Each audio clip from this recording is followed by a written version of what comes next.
Pramo ato eha UTV eso ye worship house Abeka Junction and Crime. Omaima ye mamu nyina ahaye makwaba ebra so se de yaboaboa no na semufo asone so ama yense kase no ye de ebesomo aseda bi ewo mu akame ho ye de ma this way chocolate drink koko papa ena ye de aye na de ohia nso eye enso hie Afia your special ice drinks ewo edwaso na special drinks here e de papa flavors bebre strawberry malt cola ginger apple ekoye raw and your special ice ensuo so ewo edwaso Afia best point savings and loans and the best assurance way any meku a wom akabom ekita bimu a from to breakfast me de emma yenhwe ensema wo ba betie ni ebie aso ye hwe oboade ni pa ni abode unyansape so ese abade nhihye mapa egu akwan so a emma enuane bambo ho nsem ewie peye ewo mai emu World Press Freedom Index Ghana yeda eduosia Ghana Journalists Association ensentro foku batan se eyi ade bi a eyaro ho sem papa na eti akoma ewo nsentro dwumedie no emu Yekopiem ewo Tennessee America otumfo oseitutu otoso no ne mpanyifo akopiem Memphis afasha wode ehihye so no enu ene wakwa city mayor ene ne mpanyifo age omfewo so ama omu nyina akwaba Hanin my father no ye adwuma e wo Ghana Ports and Harbours Authority e de adesede e to aban anim say eniema bi e wo ho a e wo so wo sa eka wa hye ni mu tete e de bepem ne emamu aban boa wo ma wani ebeso ensem no pi eka we ho ye bekinkan ye de agopoma so de aka ho ama say kase e wo don fi ba ko entem Obrahima Afia Akyere Asiedu me e na mekinkan ensem e de amamo yensie kase no enhyemu ensentrofo enhyemu de bi akoso e won kran na asoye ehwe oboade ne pa abode mu nyansape ene ehon nsensem eso so afọ da no eye Dr. Kwaku Afriye wo de ato dwase no kwasem eba enuane bambo ho nsem a abanya ye bi papa enhyehye wo de egu akwan so waje bre akyehye bi mu e de amaye Food security and poverty reduction. So in science and technology, CSR, like I've said, we've conserved some 636 and distributed 186 plant accessions during the year under review. This is to make sure that this country preserves its plant's genetic materials for posterity. So if you go to Bunsu, that's why they are doing accessories and taking all the plants, the genetic material, they are being lost fast. So they have a way of conserving them so that in future, if you want this plant they mention and we don't know, we can regenerate them and replant them and get, you get what I mean. Then 13 maize germplasms have been developed for climate smart agriculture. I already told you. So we are developing these germplasms. We can withstand drought, we can withstand infestations and whatnot, so that planting for food and jobs will become a reality. People don't appreciate it. We are in dire times. There is no food shortage in Ghana. What we have is that prices have gone up, but we can find food. This country has seen worse times before. 2,500 kilograms of maize breeder and foundations have been supplied to seed growers to produce certified seeds for farmers under PFJ. 720 tons of seed soybean improved varieties have been supplied to farmers under this. 4 tons of seed rice and 0.02 tons of seed pepper have been produced under PFJ and supplied to farmers. 35,000 broodstocks and 834,370 figurines of Nile tilapia have been distributed to farmers, and so on and so forth. Even we've produced yams that they export so that they will conform to certain, genetic or if you like, phenotypic, types so that they can export. We have produced them. They are not on this paper, but I know it as a fact. World Press Freedom Ranking Index Abaso Washa a mining yina said the central for Famudie na wotumi edidi onjuma e wo kemam kebi ekwan eso Ghana yetoso edusia 60 Omemu Central Foku Batan Ghana Journalists Association say where the entry you eyade a etiakoma. International Press Freedom Day, Jumadi na se no and a president awo no and the Ghana Journalists Association, ekuna no Roland Alfred Money, ekasa wase and a wochiri mu a. Amai wo wiase nyina Central for won fa hodi wo mu pa no, o my Ghana akwakoto so adusia 60, eyade mu awrempa. Ochire mamre bi atwamu na nke bo my Ghana so pa asumdwie Central for nya ho kwan edi won dwuma wa bra obi bia emfa wonsa entenetene won so a na wiase nyina susudua no my Ghana bia da no na esu ani sei bia akwakoto na adusia eyade a emu awrem ogitu manyi ye wom se no wo hwe ni mu so my Ghana ye beti aba fom de na so adusia pa de ano edin de Central for ye dia wo de ya ncha papa na asem papa ya ntin de say Afia rank in Africa wo hihya league table na da third po na na enwan so from third prekupe 10th position na if you are nya sa bibia da na da 30th from 30th to 60th position it has come ye na nya na egizi ekọ etu kwana ye hu de Ghana ye wazo ye obia bon abado say hen can be mem kebi wagizi na office Central for say democracy is impossible without the media. Until hey democracy can be kebi amemboa why is no bia itie walesa pluralism we juma be a channel drain say assemblyman a MP when go for to bisa questions they can hold you to account no abandon na kwa why is in there say Afia se kwa na what in team raises being there go for what bro hon BC class FM obi wi ni program na hona na wabechin City FM a secret operators work studio order work echi kalbekuda no bi na other instances are if on swinging kwa na we sin yim there e be trans even there be chika but the level of fall bring back is so precipitous yenti bida ne kasa achiri no National Media Commission won chairman ya bodi ayeboafo enso de nsem sei etudwa mama yenso ehunu se amane nyina entena faako obia ekonanim ade se wo ko school now the ebia udi first to 10 bia mara na moye na masa ko share school for foforo na ho so abenfo ho na fe enso hwe na makoye na wakọ di 20 obane ba enye se oba ya no aka se kwase ujimi sabio and then akọ na oye da udi agro na wakọ di 20 hwe se one hwan ene koye na wo hwe ni ye na wo hwe ne max nso so onya ya na wagina so aka se bia afi we de wa anya de kura eye nim guasese anase omo wa anya de na nso so ne ahwehwe no so wanya nti no mama ye nyina ye nto yebo ne ahwehwem ne hu ne nyina so ne efe nyina so ne nya asem na ye fa ye nyina eno so na ye mon kontene ehwe yachi na fe ye hwe nim se ye koi enano ye se ade wenti enama ye tofom edie ne yebeya yebe sori a yensan enhwiase na ye nyina na ye kwere ze ne awo beye ene de memebe ene do bibe ni nyina ka bomu a eno na ma ye koyachi yo Meko ahomane so na minisemufo editor Emma the finder the obokrata no abo asemi eho enkomo Elvis Dako UTV so ni mahai editor mahao hello Elvis editor hello mahai yeah bibia bokode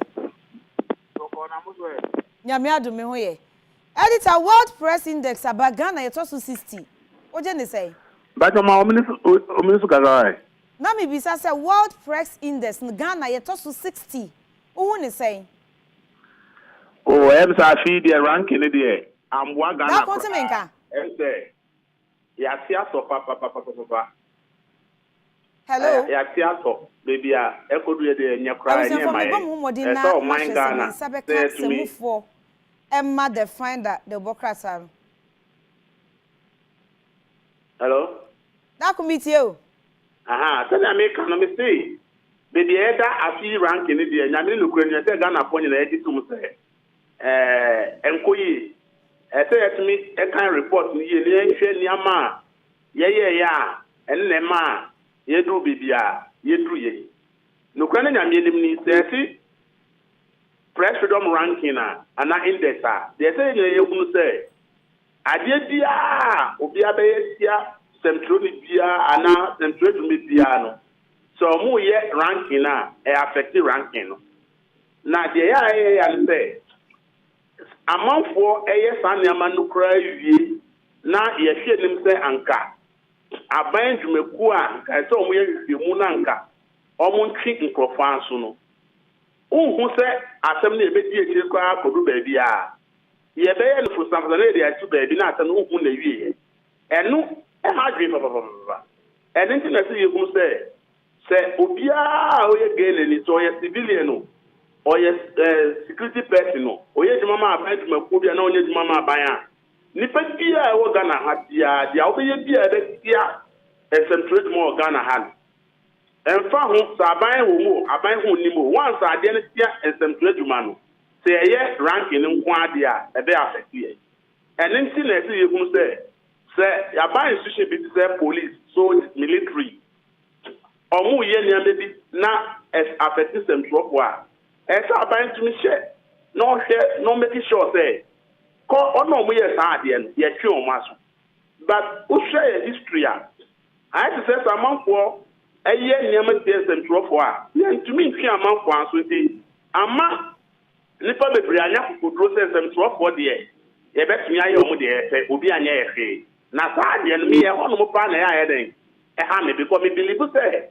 sanka amanfo ye sa nyama ti na nka ye twe o maso pa na nka e be ma amanfo hu bebo omu de bi centrofo de okudu nsa ko ka omu a asutwe de be ma ono ano wo shinti no me by to say who can someone to central go embedded the past 5 years ba kupo no obetu nyaka sa we die ye hwie mu ye de kwasem bibia ma ye bibia kodu ye ma ye tiamanfo aso for me no eno e adwin papa na ranking na nkasa no e be yesimi hu say ranking say e ba bontin na yantumi anya bibia a improve a e afeti o mani nyina e ya na ye ka say e aban no yes aban na nkasa image is at stake but we guard the poor also we make a reputation because obebe we say so mu dem kro mu de e ya mu city central for and fa hu say we more aban mu ana onye more aban mu sa na obi a wo hia na onye Ghana ni e be ka cho say eh you see Ghana dem central for the amount for SDT wo mu ente hu be hia say ye nyina asoman ye be to amount say e bank central for edwuma dia kwan bia ebe mo mutube ye onwe edwuma ma obi SDT wo mu no ye betumi di sanction na ede e de ato wo da kon wadaruma jina soma me kakra na meni wunua Andy Kankam a ye editor Emma Informa de Obokrata enso aso Andy akwaba meni aba me jesu michia ayofonya meni ma hwefo nyina ejo so wunua abobon nsem bi so kakra o sin central for ye bro ye camera ye gi hwehwe ho ye ntade ye titim ni ade ye se dressing kra nye ni nyina ye nse nyina wi a empanyifo ne nyahu bibia nti ni nyina aka obi e na index ye to so aduosin one ne ya adwen me da se ni bio machia ayofonya ti ho e se ni ni ya au this guy ampa ye wo mai mu na Mr. Former President John Dramani Mahama,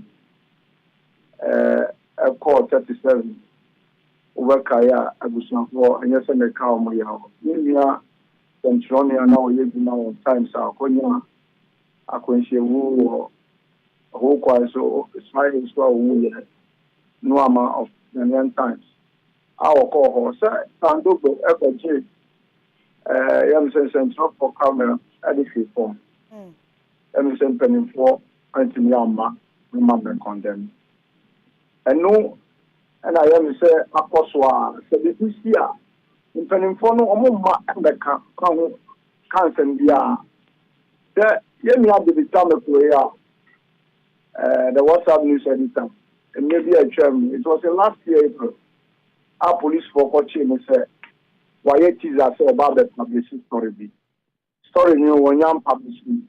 Yet he was arrested by police officers in a Rambo style and charged for an alleged extortion.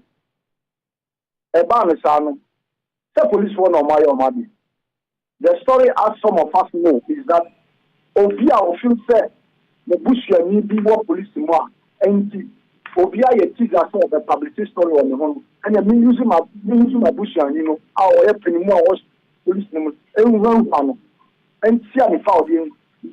So when it happens like that, and government is unconcerned, say, and man may react to if uniform personnel will continue to engage in acts that will work, have dire consequences on the image of government in terms of its ranking when it comes to the security and safety of journalists. Moving away from that, government must also show commitment, because it is sad to hear the chairman of the NMC come out say initiative here on my year from 2020 on my fasting out some initiatives this year the born central for buying with UNESCO. That was what they did, but government is not committed in terms of funding that strategy, that initiative, that mechanism. When it's coming from the boss of the NMC, that government is not committed in funding a project that will ensure the safety and security of journalists, it is worrying.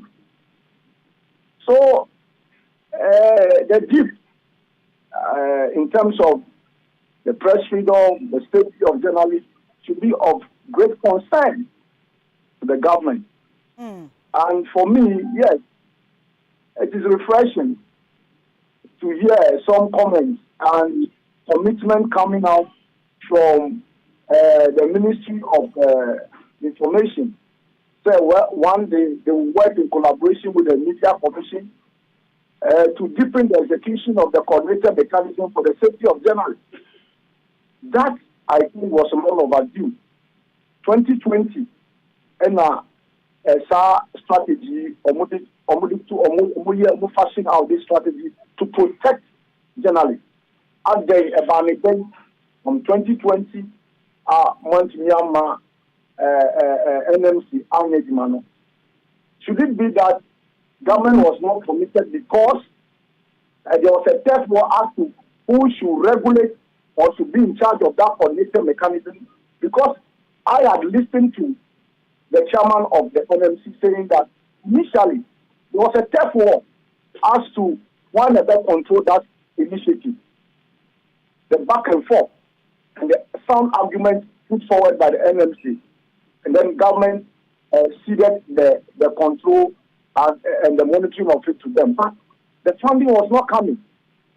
So for the NMC to tell us that due to lack of government commitment, they are looking elsewhere, UNESCO and other relevant bodies, to get funding, to breathe life into the mechanism, I think government should be concerned.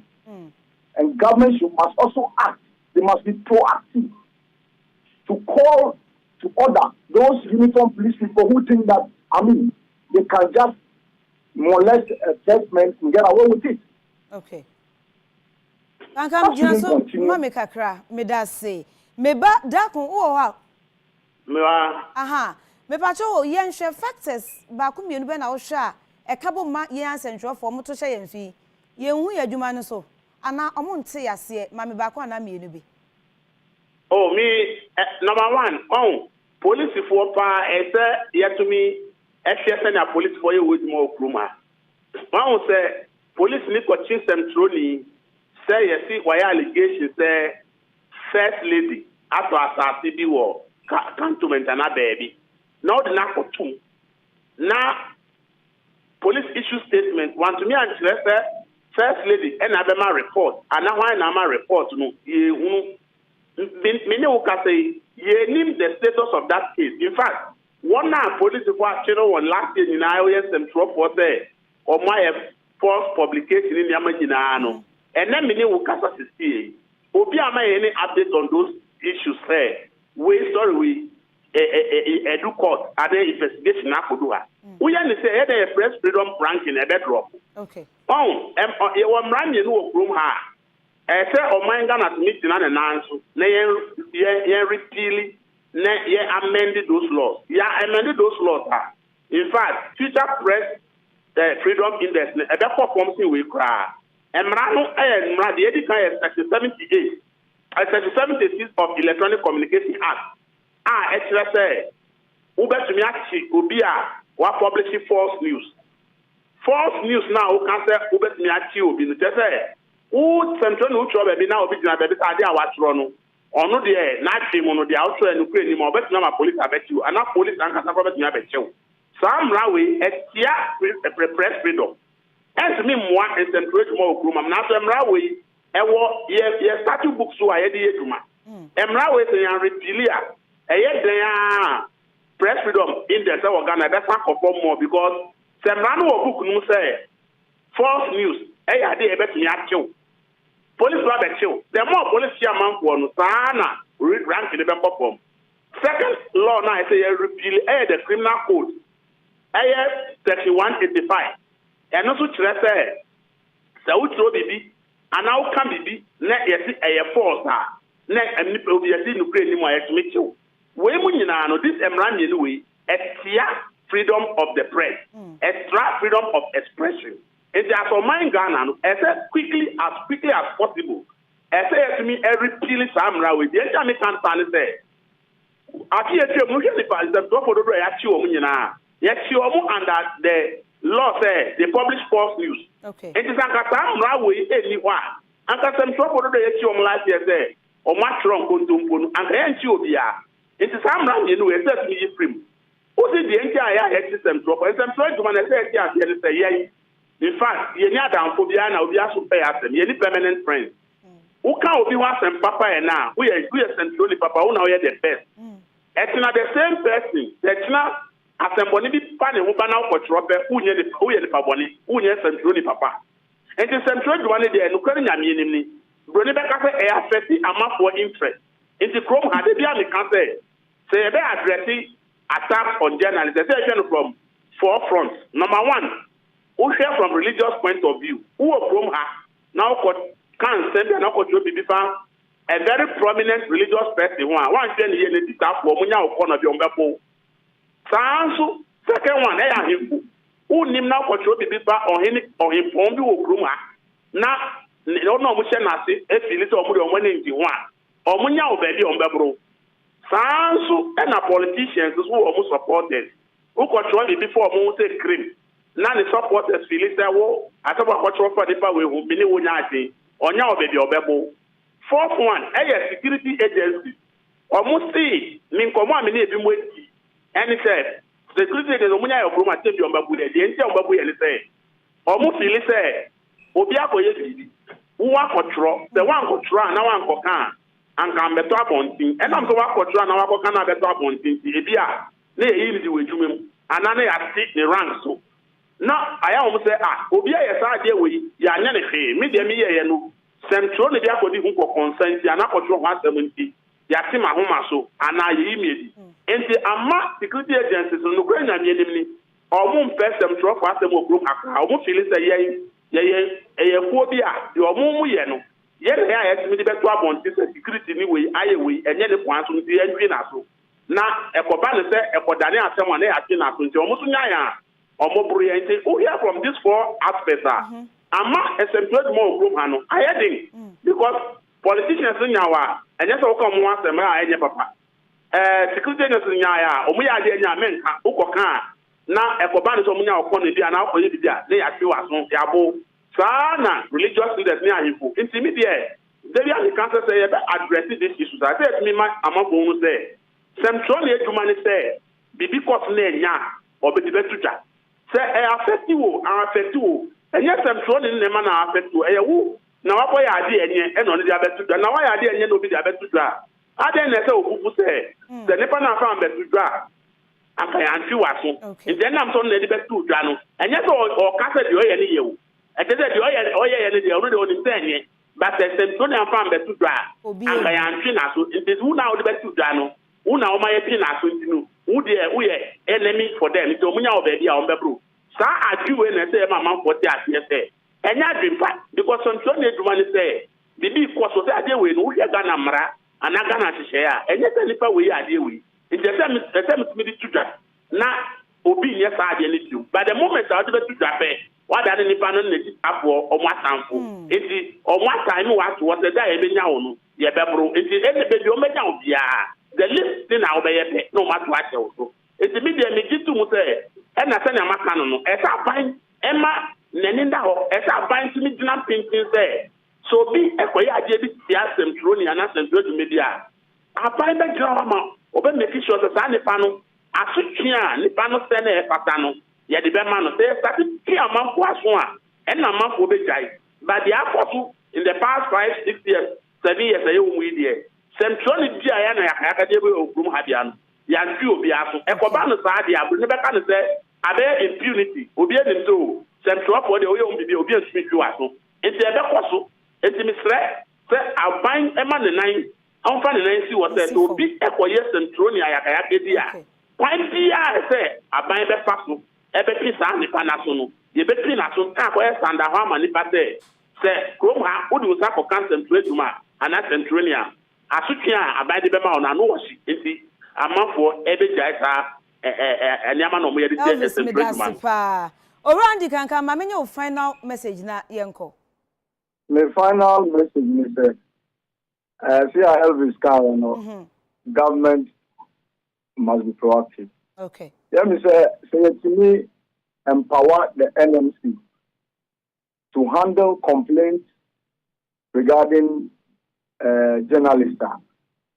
I don't think that our ranking will be that bad because the NMC is there to oversee all these things. They receive complaints, they settle complaints, and they give order. They give ruling. In recent times, Omama ruling said, if Centrophobia or Mukika send you they should apologize. So Muma more ruling, and they prevail, said, Massa, so who apologize in a 1 year.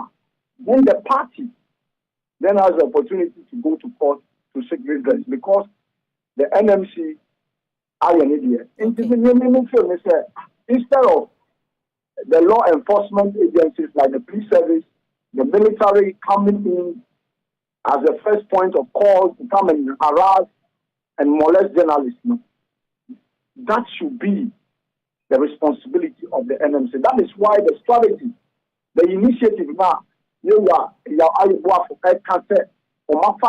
since last year. I think that government must release funds to breathe life into that. Okay. But all in all, central for us,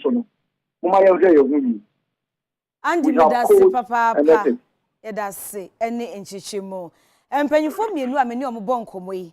Elvis Dacon or your editor, Emma the Finder, the Obokrata, and Andy can come to your editor. Emma informer the Obokrata, Womumienu, and that Meji or Madrin FA World Press Index, Ghana, yet also educia, said Omu and Niema, and the impenium for ya, a bit me a boy say or mine, or Modi or Munsem etu ej, and a woman I say. Yet that's why one central for no Akyere, Ghana Journalists Association, and your memo central for Kuba time, or yen central for Nshemudie, I'm a World Press Freedom Day in Ghana, yes, ye dear Ashemubia, I crabish.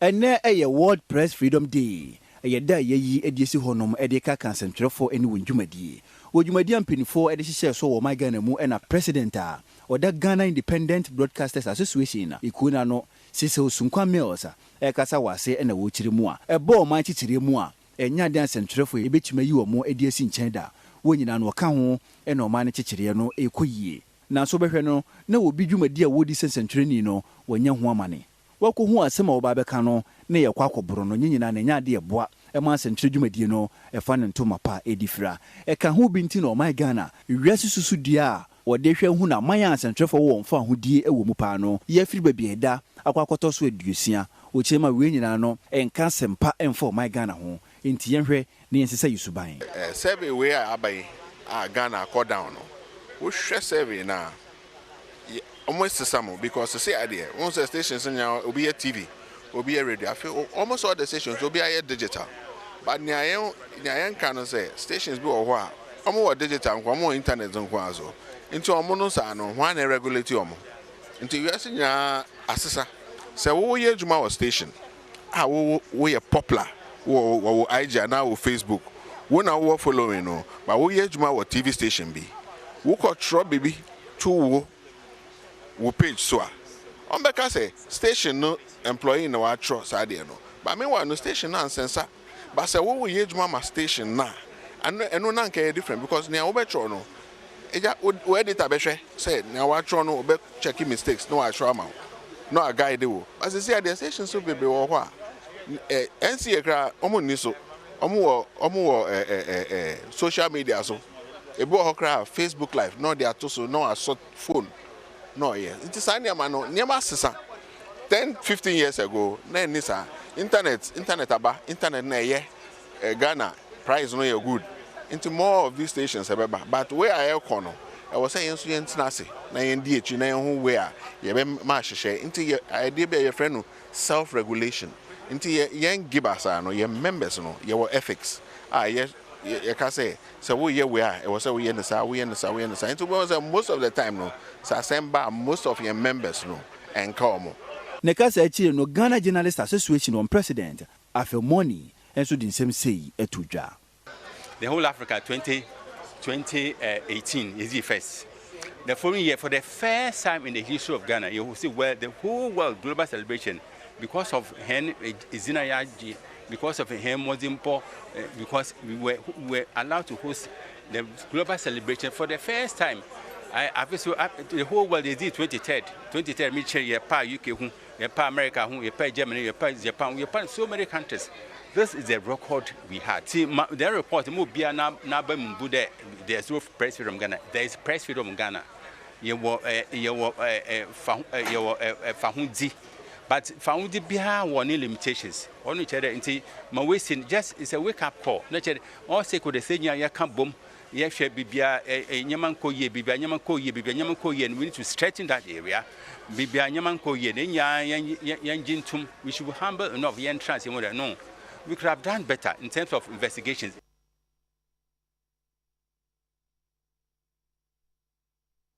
Yeko ahomano so na many daily guides samufo eye owura Fortune Alimi atwetwe enkomo Fortune UTV so ni mahai mejezo ni ala pacho bibia bakode amina dum boko de nyame ase World Press Index imigidi se wani edi eche Ghana ye de 60 eye man ana bebre ho aye betumi aye maybe ya moyo homo den ko ya pete too much. Yes, yes, you may use it for the that is from 30 to 60. 30 clear points. And yet.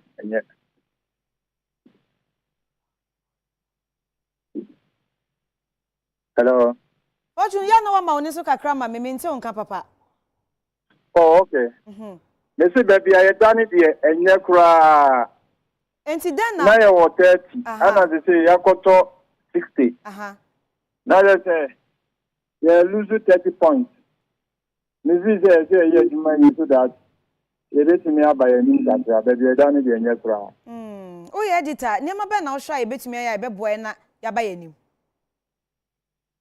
The reality is that you won't say make a bad statement or in the Bible in the methodology no change here. The reality woman say when you difference so methodology need the same methodology no on use here. And one on use the banzen will be first. Now they from 30. What could be 60? The same methodology no on use here. In you know the meaning is a classroom. Okay. As you man say ye a ban say there cases about us, you know. So in your investigation, they bring it to closure. You say I'm you know, it's a hanging.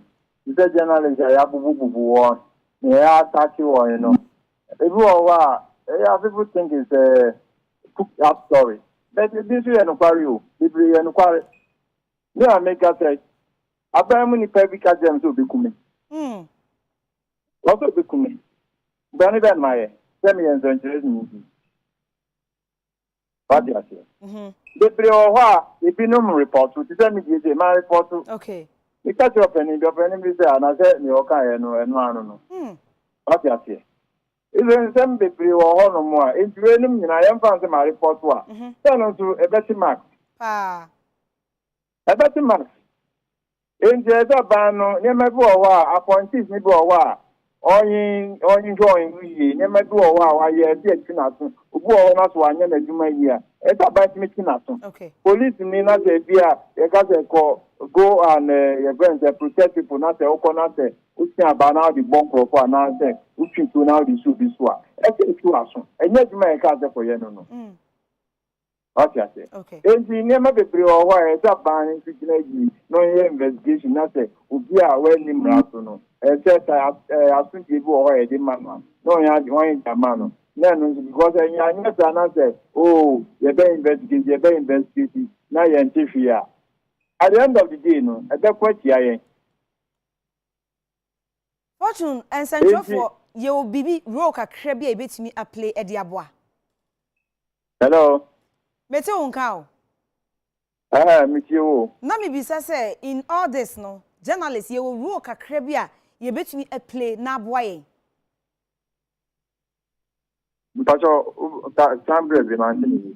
Journalists you will roll be or you bet me a play be boy my yen so going forward no ye near be a be ya a be boy ma ye bro and assault near the adaba from kakao so.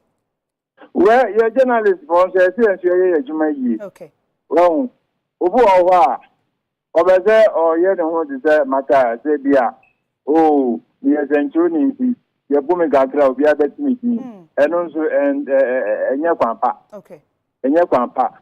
Near see and to a Juma investigation area, as a sorrow. The intimate got review to me and can someone in so, and someone fatter. Near Campan for can't throw from Cosmo, who would out you, Dana Material. The step could be a year, the dear branch and could be a culture.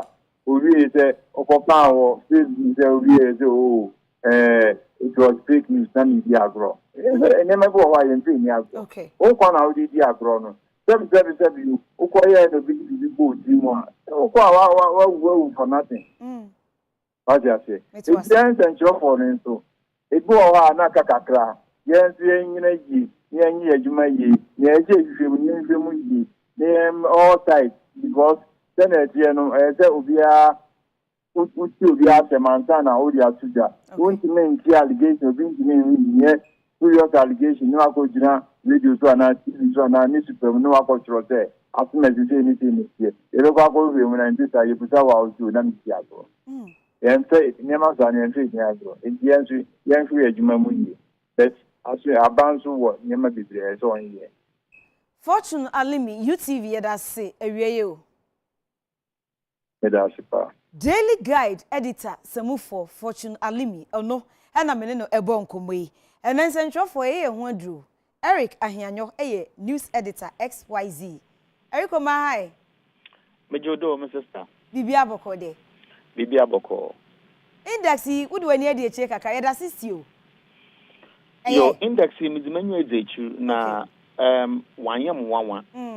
O Sunday, ma wakodo over the past few years ago, oya system kakra. O Sunday, na oya da owa Ghana funyina ye sorry tie. Ibinum ye demonstration, ibinum poka da jail.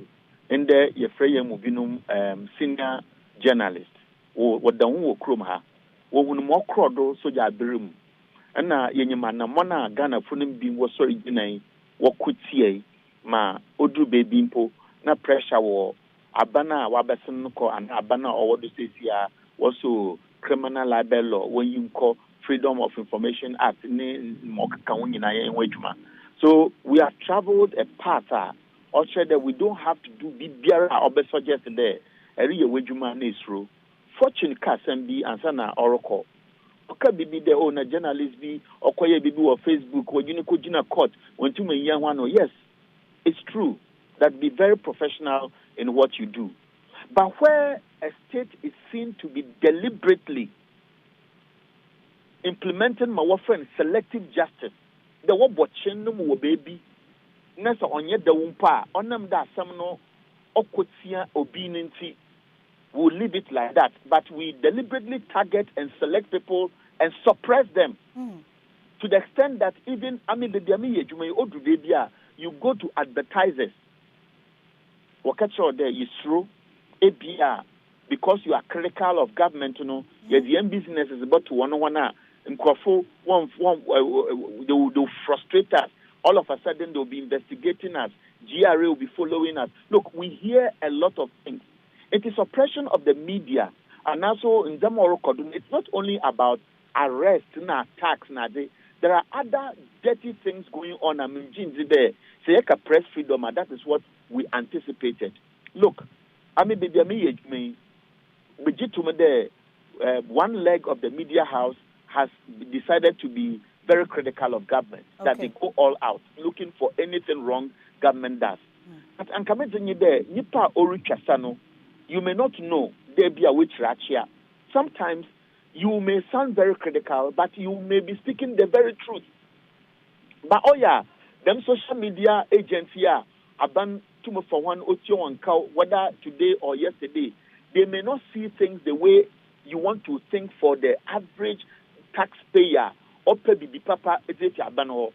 It is a media house. Namazenye there, Ghana foot cow was aban in the form of various taxes na fines na damo kodunina. Next time a property owner will be a Bronubi, nebia a certain district assembly and also a local government ministry and also aban as an institution. They don't even think about roads for the area. They don't think about drains. Every time in Subato, if I am consistently addressing the issue, Namoko Information Ministry, they are not ready to talk. A new power, so because you criticize us, we won't speak to you. Should you collapse your business because I an agenda on your casa? You see, people may tag you that you are too critical, but the reality is that sometimes they don't talk to you. No staff will be they are scared. Sometimes they don't move at night.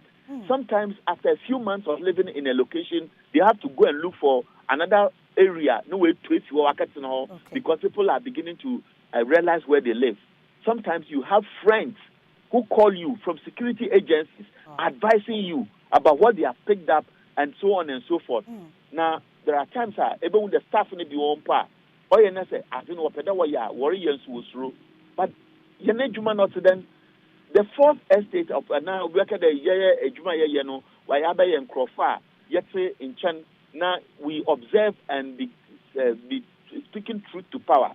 Yakade speak truth to power. Nasi Treden. It's amazing there over the past 4 years, or starting the crack. In fact, it actually started with the closure of some radio stations, which was as early as March, April, May, June, thereabouts. In 2017. For the first time in the history when even a board of the National Communication Authority had not been established, they were chasing media houses that you have not paid your statutory requirements. At the time when some of the media houses were even saying that they were change over people, but they didn't listen. And Electronic Communication Tribunal, how can you say that somebody has not renewed the tax? Every day. Or 10,000, some radio stations were owing 40 million cedis. Even today, when you mention 40 million cedis, it is big money. Government of Ghana would struggle to raise 40 million cedis, but NCA was slapping this on Radio Gold and many other XYZ. They said we're going to pay 4 million cedis. At the time, we had even shown a lot of communication, and they were closed down. It started gradually building up. And where state institutions, whether Ghana Police Service, led by those who were fronting for them, using brute force, plugging journalists from radio stations, raiding radio stations, chasing them here and there. 1 year now, a month for P, people became emboldened. And so the police need without evidence, hearsay, and they will catch you and then frame unnecessary charges against you. The list of all those who have been arrested in Rambo style and sent to court are not detained. How many of such cases are still pending, and how far have we gotten to? Now, the moment you touch such individuals, it goes viral. It goes on social media, Facebook, Twitter, etc. So it goes outside to the international community. Iti emi baby ye gina sesia no makade oya sefem na mama obiara in attempt there he would try to change the rules because the information ministry is suggesting that there's no cause to worry because maybe the criteria that was used has changed. That is why we are where we are. But maybe there be some information ministry there. When have they invited Yafan there, XYZ broadcasting to any event? When?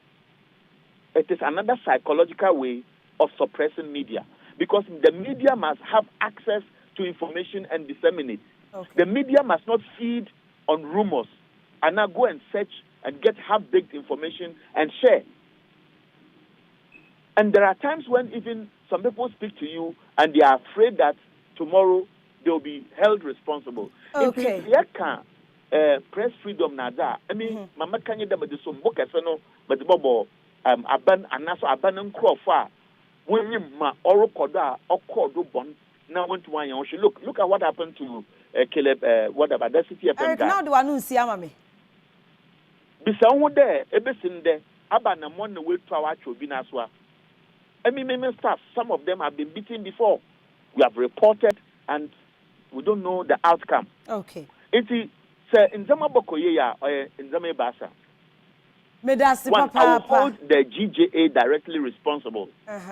Makada Young Journalists Association has become weaker and appears to be manipulative institutional. When you forward down, you don't see them demonstrating enough courage to hold any government, whether today or tomorrow, accountable for any breach. Because say GJA is powerful or is strong enough, whether you are in opposition or abandonment, you know you cannot manipulate or think that you can use friendship, relationship. The manipulation may not necessarily be there, aka scam of you. The nature of relationship can sometimes compromise positions. It's about there.